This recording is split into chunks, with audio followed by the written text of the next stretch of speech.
እናትና አባቶቼ ወንድምና እህቶቼ እንዲሁም ጓደኞቼ ዛሬ ወደ እናንተ ለማድረስ የወደድኩት ኹጥባ ስለ እስልምና ታላቅነት ይሆናል።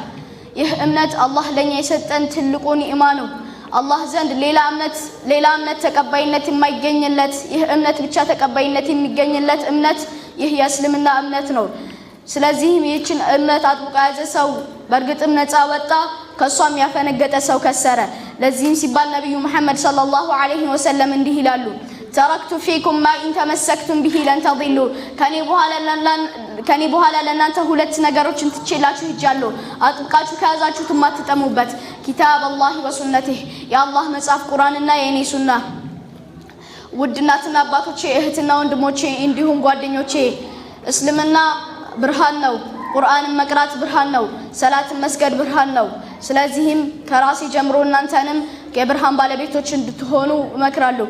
ألا صلوا وسلموا على الحبيب البشير ونذير فإن الله أمركم بهذا حيث قال إن الله وملائكته يصلون على النبي يا أيها الذين آمنوا صلوا عليه وسلموا تسليما اللهم صل على محمد وعلى آل محمد كما صليت على إبراهيم وعلى آل إبراهيم إنك حميد مجيد وبارك على محمد وعلى آل محمد كما باركت على إبراهيم وعلى آل إبراهيم إنك حميد مجيد اللهم أصلح أحوال المسلمين واجمع كلمتهم على الحق وانصرهم على من عاداهم اللهم انصر المستضعفين في كل مكان اللهم انصر المستضعفين في كل مكان اللهم انصر المستضعفين في كل مكان عباد الله إن الله يأمر بالعدل والإحسان وإيتاء ذي القربى وينهى عن الفحشاء والمنكر والبغي يعظكم لعلكم تذكرون فاذكروا الله العظيم يذكركم واشكروه على نعمه يزدكم ولذكر الله أكبر والله يعلم ما تصنعون በአጭር ደቂቃ ውስጥ በጣም ብዙ አንኳር ሐሳቦችን አንስተዋል።